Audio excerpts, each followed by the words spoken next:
Entonces aquí del lado derecho tenemos el grupo de las trigonas. Aquí hay meliponas, ¿sí?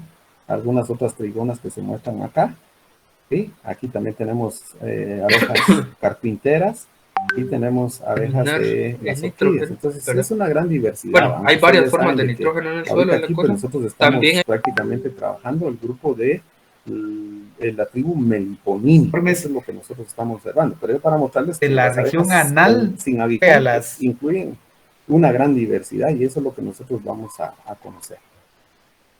Bueno, existe esta pregunta. ¿Por qué nosotros vamos a estudiar o por qué es necesario estudiar las abejas sin aguijón? Pues aquí abajo ustedes pueden ver algunos ejemplos de esas abejitas sin aguijón.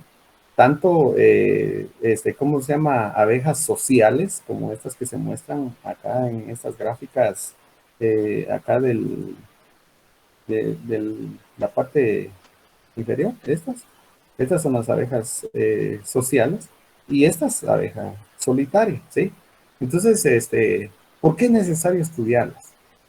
Primero, porque son los polinizadores más importantes. Recuerden que el grupo de los polinizadores abarca no solo abejas, y no solo ese grupo de insectos, sino que hay otros grupos más. Y hay, digamos, también animales vertebrados que cumplen esa función de polinización. Pero las abejitas sin aguijón, pues son de los polinizadores más importantes y más diversos del planeta por sus diferentes formas, tamaños, colores, y por lo mismo, entonces esto hace que ellas de cierta manera accedan a ese recurso floral que se presenta en un ecosistema X, ¿ya? Porque recuerden que dentro de un ecosistema nosotros vamos a tener diferentes tipos de flores. Y entonces al tener diferentes tipos de flores, hay algunas a las que no accesan, por ejemplo, las abejas de la miel, ¿ya? Porque sean flores chiquitas o porque tengan cierta característica y en donde sí, solo sí, pues estas flores son visitadas por estas abejitas sin aguijón. Y entonces ellas complementan todo esta parte de diversidad del planeta, ¿va? Porque ya saben ustedes, a través de este proceso de polinización, podemos, de cierta manera, se pueden perpetuar digamos, las especies específicamente de las plantas, que eso es lo que al final interesa, ¿va? Porque aquí, para mantener un equilibrio ecosistémico, pues necesitamos de plantas y necesitamos de diversidad. Y eso lo va a dar esa interacción coevolutiva que ha habido dentro de lo que es las abejas y las plantas. Entonces, de ahí la importancia o las razones del por qué estudiar nosotros esas abejitas. Y sobre todo, conocer esa interacción, digamos, de tal abejita con qué plantas está relacionada, ¿no? Porque eso es lo más importante, para saber nosotros al final, que en todo caso, si no tenemos una de las dos, pues prácticamente se va a perder una especie en particular. Otra de las razones es porque son polinizadores eficientes de las plantas silvestres, específicamente plantas silvestres, ¿ah? ¿Ya? Esas que, digamos, nosotros conocemos como árboles, como arbustos, como malas hierbas o malezas, le llaman algunos otros, arbences, las conocen también. Entonces, todas esas plantitas componen esa fauna silvestre. Y entonces, estas abejitas sin aguijón prácticamente son las que polinizan ese tipo de plantitas también, ¿va? Que muchas veces puede hacer de que no sean visitadas por apis mellifera. En igualdad, también algunas plantas que se cultivan, ¿ya? ¿Me podrían ustedes mencionar algunas plantas o algunas especies cultivadas de plantas que son polinizadas por abejas sin aguijón?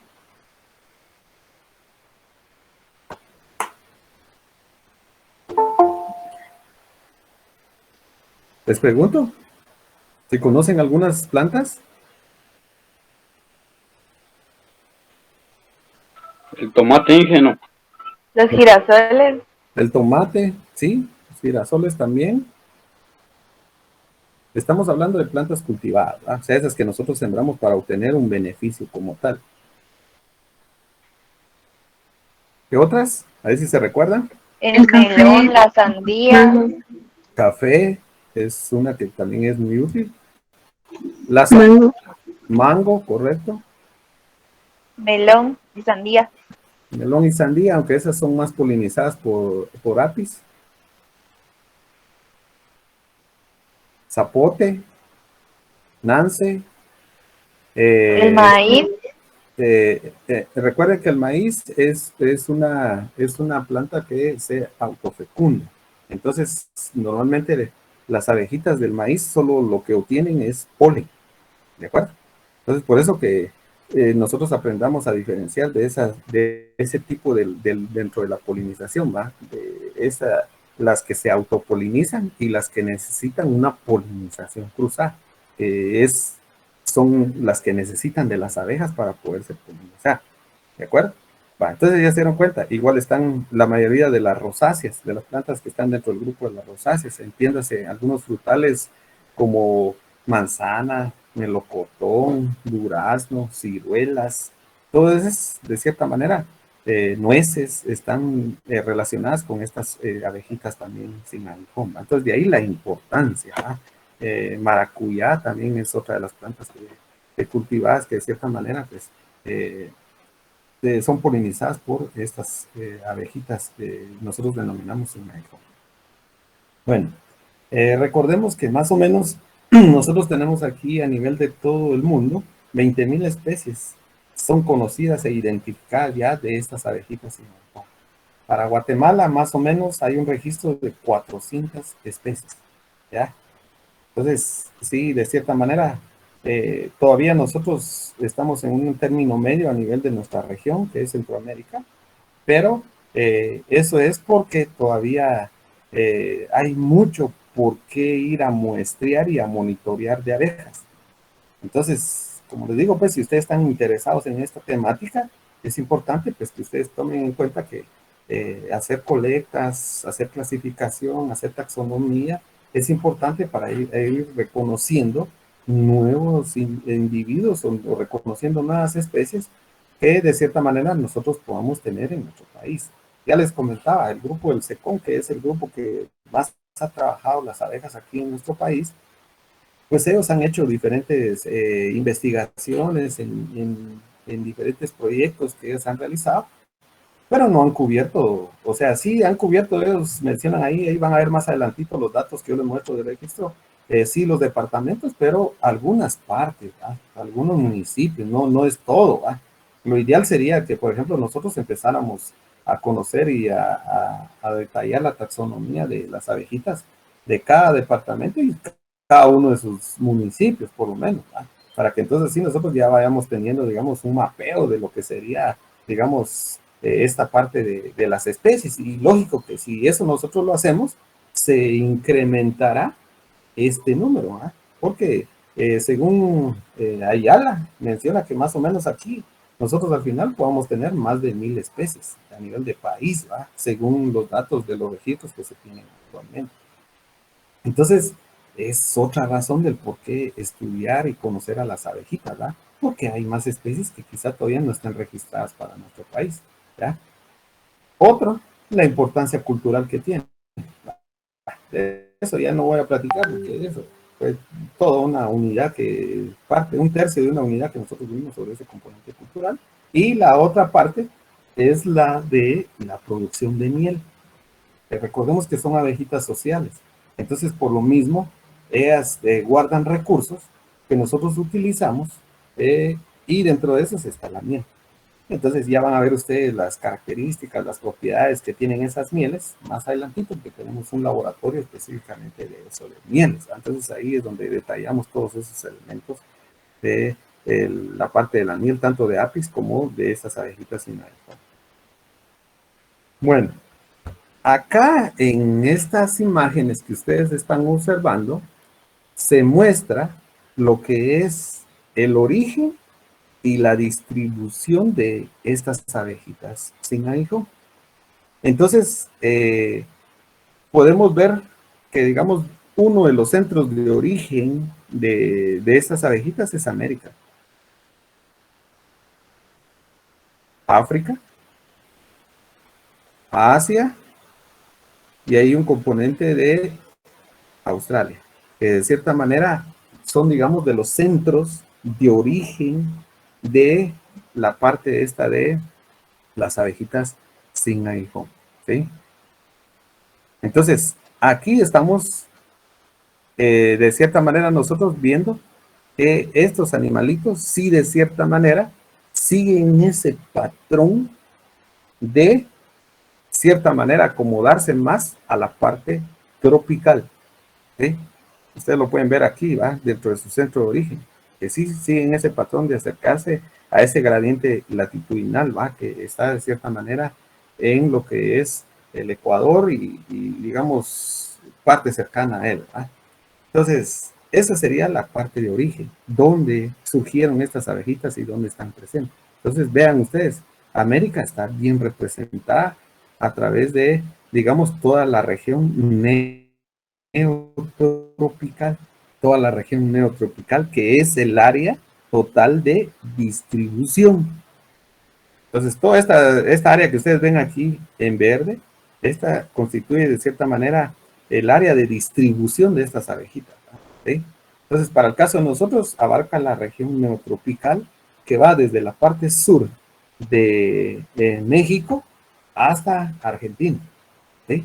Entonces, hasta ahí nosotros vamos a poder tener registros de lo que serían, digamos, especies de estas abejitas sin aguijón. Entonces, por lo mismo, como tenemos nosotros como centro de origen acá, pues decimos de que son nuestras abejas nativas. Y estas eran las que normalmente se podían encontrar hasta el momento de la conquista, ¿sí? Porque ya con el momento de la conquista y la usurpación que nosotros tuvimos, en igualdad tuvimos entonces el ingreso de lo que sería ya Apis mellifera como tal, ¿va? Que digamos es la especie cosmopolita y que de cierta manera pues en algunos lugares y en algunos casos ha desplazado a nuestras abejas nativas por, digamos, su complexión, por su tamaño, por su fuerza, por las características, por su genética, en cuanto a lo que sería la utilización de los recursos para la obtención de miel y polen, ¿verdad? Entonces, bueno, entonces esa es la idea, que ustedes vean aquí, de cierta manera, cómo es el comportamiento, entonces, tanto del origen y de la distribución de estas especies de abejitas nativas. Bueno, aquí hay algunas otras características que de cierta manera pues van a presentar estas abejas, como por ejemplo, ya dijimos de que son eusociales, ¿verdad? Cuando estamos hablando de estos eusociales es de que sí son sociales como tal, viven en grupos, hay diferenciación del trabajo en las colonias, ¿sí? Por lo mismo vamos a tener diferentes castas y cada una de las castas cumple diferentes funciones. Eso es el término eusocial que básicamente cae dentro de cierto tipo de comportamiento que van a tener, digamos, las abejas. Aparte de que presentan corbículas. Ya saben ustedes que las corbículas son esos componentes ensanchados que hay en los fémures traseros de lo que sería las abejitas sin aguijón, lo que yo les voy a marcar acá, ¿sí? Espero que ustedes en el dispositivo que tengan lo estén observando. Estas son las corbículas, ¿ya? Entonces, esos elementos son los que les sirven a ellas para hacer la colecta específicamente de polen, ¿ya? Que es, digamos, un recurso que sirve para la dieta que ellas tienen básicamente para su crecimiento y desarrollo. Otra de las características es de que son colonias con poblaciones numerosas, ¿ya? O sea, sí tienen varios individuos, ¿ya? Que pueden ir desde unos 200 hasta unos 2000 individuos aproximadamente dentro de lo que serían las especies más numerosas, ¿sí? Entonces, lógico, si esto nosotros lo comparamos con Apis, casi no es nada, ¿va? Porque recuerden que Apis tiene un promedio de unas 60,000, entonces aquí estas colonias son más chiquitas. Por lo mismo, los recursos que nosotros vamos a obtener de estas colmenitas van a ser menores, ¿ya? Aquí vemos de que, como les decía, son insectos sociales, entonces tienen diferentes castas. ¿Cuáles son esas castas? Hay una reina fértil, vamos a tener obreras y vamos a tener machos o zánganos, en igualdad como lo vimos para el caso ¿cómo se llama? De apis.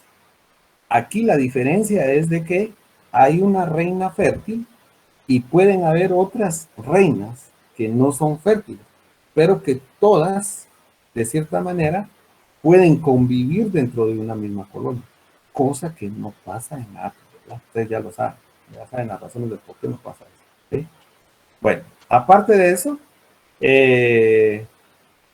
varias generaciones de las obreras comparten el cuidado de las crías y el mantenimiento del nido, ¿no? O sea en otras palabras, hay traslape de generaciones, ¿ya? Entonces van a ver ahí hermanas de diferentes generaciones, ¿no? ¿Sí? Dentro de lo que sería una colonia como tal. Son colonias perennes o permanentes, que en todo caso, si se llegara a morir la reina o por algún motivo desaparecer, la colonia la reemplaza con esas otras reinas que no están fertilizadas, ¿verdad? Entonces ella realiza un vuelo nupcial y todo, en donde de cierta manera es copulada por un zángano y regresa a esa colmena y ya tiene, digamos, esa capacidad de poder seguir teniendo ¿cómo se llama? De seguir teniendo nuevos individuos fértiles. Tienen la característica también de fundar un nido, ¿sí? O sea, de cierta manera, esto incluye o agrupa a un conjunto de obreras más una hembra fecundada, ¿verdad? Que se ubican en un punto en particular de acuerdo a las condiciones para poderse proteger, resguardar y poder de cierta manera escapar de sus enemigos naturales también, que eso es, digamos, parte de esa protección que busca. Bueno, la importancia de este grupo de las abejas sin aguijón. Y aquí mencionan, porque algunos otros las denominan meliponinos, pero recuerden que nosotros hemos ya en el laboratorio indicado que hay dos grupos, ¿no? Las meliponas y las trigonas. Entonces, por lo mismo, para no hacer ¿cómo se llama aquí? Esta discriminación, vamos a dejarlo como las abejitas sin aguijón. Yo respeté aquí, digamos, la presentación que hizo Carmen, porque, o sea, no quise cortar, ¿verdad? Debido a que ella fue lo que hizo la presentación, entonces por lo mismo, ya les saben ustedes de que aquí estamos hablando de todas las abejitas en el campo. Entonces, ¿qué importancia tienen estas abejitas? De que son visitantes florales importantes, ¿verdad? Bueno, ya saben ustedes, porque ahí obtienen el recurso del cual se alimentan. Producen miel, ustedes pueden ver acá, ¿verdad? Aquí vamos a tener diferentes tipos de miel y de una de ellas es la famosa miel blanca, que normalmente se conoce y es la que produce Melipona veche. Producen también alimento energético, ¿sí? Porque la miel se caracteriza por la presencia de carbohidratos y eso hace que de cierta manera pues, sea un alimento con mucha energía.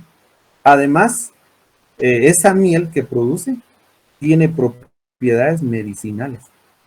Entonces, esto es lo que yo les comentaba, vamos a tener nosotros en nuestro último laboratorio, con el componente de la apiterapia, ahí es donde yo les voy a platicar de todas estas propiedades que tiene, no solo la miel, sino todos los elementos que, digamos, todos los recursos que hay en la colmena, ¿verdad? Entonces, por lo mismo, aquí yo no voy a detallar mayores cositas. Bueno, aquí ustedes pueden observar, digamos, cómo está distribuida la diversidad de nuestras abejas sin aguijón. Esto de acuerdo, como les decía, al estudio que han hecho específicamente Carmen y Eunice, ahí que son, digamos, dos de las personas que han trabajado con esta parte de las abejitas ahí en el SECOM.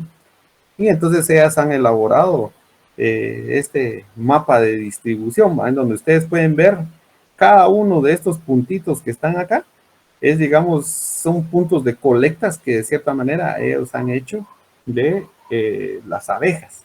Entonces, aunque nosotros veamos que aquí que está cubierto todo el país, ¿verdad? En su mayoría de departamentos, como les digo, no están todos los municipios y eso hace que pueda haber muchas más especies de estas que se mencionan acá, ¿verdad? Y entonces ustedes pueden ver de que hay géneros, digamos, importantes como plebeya, eh, geostrigonas, trigonas, dolicotrigonas, oxitrigonas, escatotrigonas, meliponas y portamonas, que de cierta manera son, digamos, géneros de abejas de las cuales nosotros, pues, tenemos aquí en nuestro país. Ya ustedes vieron en el laboratorio, ya les detallé, digamos, este tipo de especies, en donde ustedes ya incluso pueden reconocer, digamos, esperaría yo, así de forma fácil, ya, digamos, estos géneros, por lo menos, de, de abejas, ¿verdad? Bueno, aquí igual Carmen nos muestra lo que sería, digamos, los diferentes intervalos altitudinales y cómo es de que se distribuyen cada uno de estos grupos de abejas y maicón, ¿va? En donde ustedes pueden ver, ¿va? Tanto el grupo de las trigonas como el grupo de las meliponas. Entonces aquí podemos ver nosotros, digamos, el registro de las 33 especies que ellas han tenido. Y aquí vamos a observar, digamos, entonces, de los diferentes estratos altitudinales bajo los cuales se pudieron encontrar cada una de esas especies en los muestreos y monitoreos que ellos han hecho en las diferentes salidas de campo, en las diferentes investigaciones que han realizado. En donde podemos nosotros observar que, por ejemplo, este color rojo, que es el primero que se muestra acá, nos muestra una altitud que va desde los 0 hasta los 500 metros sobre el nivel del mar. Entonces podemos nosotros ver que sí hay restricción, por ejemplo, como para algunas plebeyas y para algunas geotrigonas, ¿verdad? Esta es la que produce la miel de talnete, ¿verdad? Entonces, pues nosotros no la vamos, al menos hasta ahorita, según los registros que ellas han hecho, solo las vamos a encontrar hasta un máximo de 500 metros sobre el nivel. Entonces, si nosotros quisiéramos seguir buscando más arriba, muy difícilmente no lo vamos a poder encontrar, ¿verdad? ¿Sí? Como les digo, eso es lo que ellas muestran acá, pero no es de que sea lo último, ¿no? O sea, para nosotros realmente poder decir es así o no es así, tenemos que hacer investigación, pues, y decir, bueno, entonces ahora hagamos una investigación en la parte media y en la parte alta, ¿ah? Y donde nosotros vamos al final a registrar si hay o no hay más abejitas, en este caso, viendo el caso de la geotrigona copucón, ¿sí? Bueno, eh, este detalle de color que está en naranja, ustedes observan acá, este es el primer estrato, digamos. El segundo estrato que ustedes observan acá, que es ese detalle de color naranja, hace referencia a lo que es, digamos, a latitudes de los 500 a los 1000 metros sobre el nivel del mar, ¿ya? Y entonces ustedes pueden ver que aquí aparecen otras restricciones, como por ejemplo para trigona, algunas trigonas, ¿ya? Nosotros no las vamos a poder encontrar, digamos, más arriba de este estrato altitudinal. Posteriormente, tenemos otro estrato altitudinal, este, me parece aquí como número 3, en donde vamos de los 1000 a los 1500 metros sobre el nivel del mar, ¿ya? Y por ejemplo aquí, cefalotrigona es una de ellas, ¿no? Sí, es esta, que prácticamente este es su estrato, o sea, máximo, porque ya puede haber de aquí para abajo. Entonces, estos son los análisis que ellos nos han dejado para que nosotros podamos, de cierta manera, ver dónde podemos encontrar, ¿va? Y de hecho, ustedes, digamos, cada uno, pues está distribuido en diferentes regiones de nuestro país y bueno, con esto ya pueden ustedes entender más o menos qué es lo que ustedes podrían encontrar en función del lugar donde ustedes se ubiquen o donde ustedes quieran ir a hacer más trabajo o donde quieran ir a hacer más muestreo, ¿no? Posteriormente tenemos el color amarillo, ¿sí? Que es como decir un cuarto estrato, en donde prácticamente vamos a encontrar alturas de 1500 a 2000 metros sobre el nivel del mar. ¿sí? Entonces aquí ya estamos hablando prácticamente de la montaña, ¿no? ¿Sí? Entonces en la montaña ustedes se pueden dar cuenta y hay mucha más restricción, ¿sí? Entonces, ¿por qué? Porque ya vimos, ¿verdad? Según el origen y la distribución de estos animalitos, se ven, digamos, van a estar más distribuidos, más cercanos al trópico, donde haya más calor, en otras palabras. Entonces, ya en la parte de montaña es menos donde, digamos, vamos a poder nosotros encontrar menos diversidad de la niña. Y por último, tenemos el estrato que le va de los 2000 a los 2500, en donde prácticamente aquí ya se restringe todavía más, digamos, para algunas especies, ¿verdad? Entonces, este es el análisis que nosotros de cierta manera podemos hacer de las diferentes especies que se tienen registradas actualmente acá para nuestro país, que son 33, que no está para nada despreciable, porque México más o menos tiene como 40 y algo. Entonces, significa que si nosotros podemos hacer mucha más, ¿cómo se llama?, investigación, podemos tener mucha más búsqueda, podemos tener mejores resultados y quizá agregar algunas otras especies ahí a este grupo de nuestras abejas que están distribuidas en nuestro país. Bueno, aquí muestran de cierta manera la cantidad de departamentos con la colecta de los meliponinos, le llaman. Ya les digo, aquí yo dejé esto, pero entendamos que son las abejitas en toma, ¿sí? Porque no solo están meliponas, sino que hay trigonas también, ¿sí? Entonces, ustedes pueden ver, ¿va? Digamos ahora, cómo fue la representación de cada una de estas especies y, digamos, su distribución para cada uno de los departamentos. Entonces, por ejemplo, podemos nosotros observar, ¿va?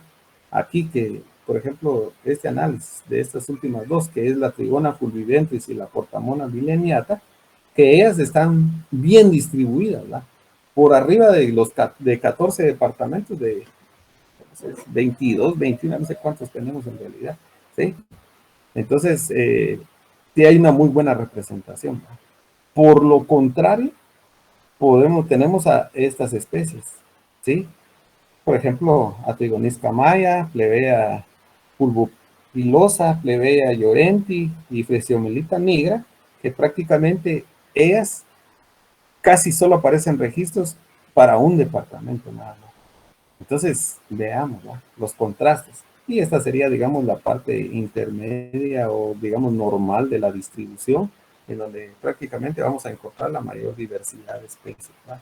Entonces, interesante toda esta información que de cierta manera, pues, estas compañeras han dejado de todo el trabajo que ellos han hecho de investigación.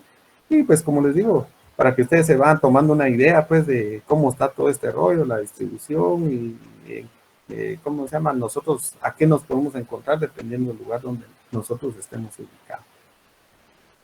Bueno, aquí muestran la cantidad de especies por departamento, en donde ustedes pueden observar, digamos, de que los departamentos con una mayor distribución de especies, o sea, estamos hablando arriba de 10 especies, como ustedes pueden ver acá, está Izabal, Chiquimula, Santa Rosa y Alta Verapaz, ¿ya? Entonces, esos son los departamentos en donde nosotros podemos decir, bueno, hay mayor distribución. Y ya les comentaba yo con anterioridad, ¿va? Cuando les estuve mostrando algunos meliponarios ahí, les mostré el meliponario este que está ahí en ¿cómo se llaman? Los Horcones, allá en la parte esta de Alta Verapaz, en donde prácticamente, ya les digo, ahí ese meliponario para mí es uno de los más importantes que hay en nuestro país. Y a ver si no es el que tiene la mayor diversidad. Entonces, lastimosamente, hoy pues estamos ante una pandemia, no podemos hacer una visita ahí para que de cierta manera ustedes pudieran ver y estudiar toda esa diversidad que se tiene ahí de abejitas, ¿verdad? Porque eso sería lo ideal, pero tenemos que entender las restricciones que tenemos ahorita y bueno, lo importante acá es la vida ante cualquier cosa. Bueno, por lo contrario, tenemos a Jalapa y Escuintla, en donde se pudo encontrar la menor cantidad de abejitas, ¿no? Entonces aquí ustedes pueden ver la cantidad de especies. Entonces, digamos, todos estos departamentos, ¿qué es lo que nosotros podríamos hacer? Nuevas colectas, ¿verdad? Para poder ver si nosotros podemos encontrar más especies. Entonces, para eso nos sirve toda esta información que de cierta manera aquí han sistematizado estas compañeras. Le digo, está Carmen y está Eunice, que son las que han trabajado de cierta manera con la diversidad de abejas. Ellas son prácticamente las que han hecho esas propuestas de investigación, pero eso no significa que solo ellas han trabajado. Hay un grupo atrás de ellas que está dedicado exclusivamente a la investigación de estas abejitas, ¿no? ¿Sí? Entonces, y por eso pues se tienen grandes resultados, como ustedes pueden observar. Bueno, no sé si tengan alguna duda, alguna pregunta. Ya saben de que siempre me pueden interrumpir en cualquier momento que vayan teniendo dudas, porque para que yo pueda irles ahí, ¿cómo se llama? Solucionando en base a las dudas que tengo. Un componente importante también de conocer acá es la organización social. O sea, cómo están organizadas las abejitas, aunque ya lo vimos allá. La tribu que estamos conociendo, el Meliponini, perdón, ya lo saben ustedes. Y ellas presentan una organización altamente social. Eso ya lo conocen. Dentro de sus características de esta parte de organización social está la formación de colonias permanentes, que son capaces de dividirse de forma indefinida, ¿ya? O sea, la colonia crece, crece y nosotros podemos dividir. Crece y crece y podemos dividir. Crece, crece y podemos dividir de forma indefinida. O sea, la única limitante que nosotros podemos llegar a tener, digamos, de esa división es digamos, la flora, porque eso es lo que va a hacer que, digamos, nosotros podamos tener una mayor o menor cantidad de colonias, ¿verdad? Eso es lo único que nos puede restringir, pero a nivel biológico, no. O sea, no hay restricción. Otra de las características es la división de esas castas, y que va a estar dada por su función reproductiva, básicamente, ¿va? En donde tenemos una reina fértil, los zánganos, que también son fértiles, en este caso son los machos y las hembras, y está la casta obrera, que es la que realmente a nivel sexual, pues no tiene restricciones, son estériles, y entonces ellas prácticamente solo realizan diferentes trabajos dentro de lo que sería la colonia o la colmena. Otra de las razones, ¿verdad? Que hay convivencia de varias generaciones dentro del nido, ¿ya? Por, digamos, la capacidad que tiene también la hembra, en este caso la reina fértil, de poder sobrevivir, ¿ya? Entonces ella tiene una capacidad más o menos de 2 años de estar colocando huevecitos. Entonces imagínense todas las generaciones que pueden haber dentro de lo que sería una colonia o una colmena, ¿no? Bueno, entonces, partiendo de eso, vamos a empezar nosotros entonces a reconocer las diferentes castas que hay. Y entonces vamos a conocer la reina, ¿no? Entonces aquí ustedes están observando fotografías de lo que serían reinas de abejas. En este caso, en esta fotografía que están viendo ustedes acá del lado, en la parte superior, tienen una fotografía de una reina de meliponas. Y aquí abajo tienen una reina de trigonas, pues que son, digamos, de los dos grupos. Van a separar ahora cada uno de esos dos grupos, entonces, para que se tomen una idea cómo son esas reinas, ¿verdad? Que están y que son las que gobiernan toda esa colmena o esa colonia. Pero, ¿qué características son las que tienen? Que eso es lo que a nosotros nos interesa. Bueno, vamos y sabemos y conocemos ya de que hay una reina fecundada, que es la que se encarga de colocar huevecitos, ¿sí? Y hacer crecer la colonia, y van a haber reinas vírgenes que no tienen esa capacidad, porque ellas no han salido a un vuelo nupcial y no han sido copuladas por un zángano estéril. Entonces ellas solo están como resguardo por si en todo caso hay una pérdida de esa reina que tiene la colmena. La presencia de esas reinas vírgenes es la que hace que esté segura una colmena o su continuidad. Porque si se perdiera la fértil, pues una de ellas opta y toma ese papel, ¿verdad? Y entonces no se puede quedar tan huérfana como lo que sucede, por ejemplo, en el caso de Apis, ¿verdad? En el caso de Apis, si se pierde una reina, es complicado, ¿va? Porque esa colmena está condenada a ser una colmena sanganera. Y entonces al final se puede perder, ¿ya? Excepto que exista manejo de parte de nosotros y conocimiento para poder de cierta manera salvar a esa colmena, que eso es otra cosa. Bueno, existe una reina fecundada, en donde normalmente es una abeja de mayor tamaño y con abdomen grande, como ustedes lo pueden observar acá, ¿sí? Tanto para estos dos ejemplos que les he mencionado, y está bien desarrollado, porque ese abdomen, digamos, en su interior agrupa, digamos, todos los óvulos y los ovarios, en donde se da la formación de los huevecitos, que van a dar origen a nuevos individuos de esa colonia. Entonces, por lo mismo, ustedes pueden ver ese tamaño tan grande que tiene el abdomen, ¿verdad? Y las características esas de tener y de colocar huevos siempre. Bueno, su función como tal es la encargada de colocar o poner huevos fecundados y no fecundados, ¿no? Los huevos fecundados son los que van a dar origen a, de cierta manera, a, ¿cómo se llama? A zánganos, ¿sí? Y a las otras reinas vírgenes que de cierta manera van a estar ahí atentas y que pueden ser fecundadas. Y los no fecundados que básicamente en algún momento, perdón, los no fecundados van a dar origen a lo que es los zánganos. Ahora los otros pues van a dar origen a las obreras y a las reinas, ¿sí? Eh, Normalmente esta casta, estamos hablando de las reinas, ¿verdad? Se realiza la fecundación en un solo vuelo. Y aquí ¿cómo se llama? La reina es fecundada solo por un zángano, ¿ya? Solo por un zángano. Al ser fecundada solo por un zángano, regresa a la colmena y para ya empezar ese proceso de ovipostura. Muy distinto a lo que ya nosotros conocemos en apis, ¿verdad? Que en apis pueden ser fecundadas desde unos 10 hasta unos 15 zánganos, ¿ya? La vida promedio ya lo mencionábamos con anterioridad, que básicamente va a estar dada de 2 a 3 años. Eso es lo que de cierta manera pues tarda su ciclo normal en estado adulto la reina, y con el trabajo constante de estar colocando huevecitos, ¿verdad? Para que crezca esa colonia o esa colonia. Bueno, entonces, referente a las reinas de las meliponas, como esta que ustedes están observando aquí arriba, ¿sí? Digamos, su composición, su forma, su completura y todo lo demás va a estar dado en base a las condiciones genéticas, ¿sí?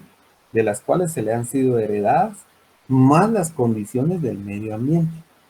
Entonces eso va de cierta manera a influir sobre la forma, el tamaño que tengan estas reinas, ¿verdad? Específicamente de las meliponas. Para el caso de las trigonas, su composición, su forma y todo lo que ustedes quieran ver, va a estar básicamente dada por el componente alimenticio que le puedan dar a esa reina.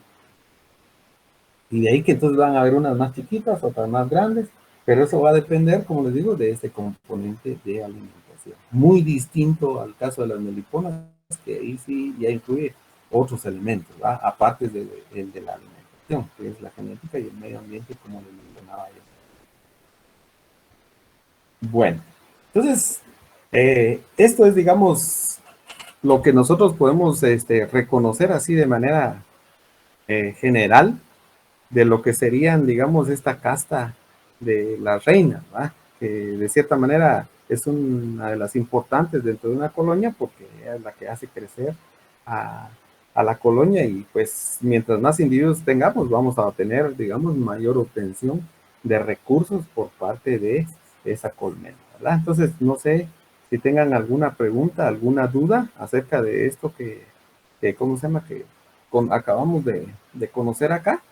Porque por cuestión de tiempo yo lo voy a dejar acá para que ustedes ya tengan unos minutitos ahí, porque probablemente tengan algunos laboratorios, entonces puedan llegar aquí.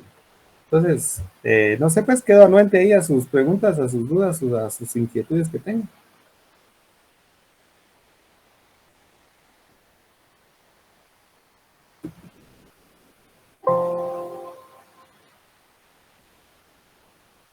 Bueno,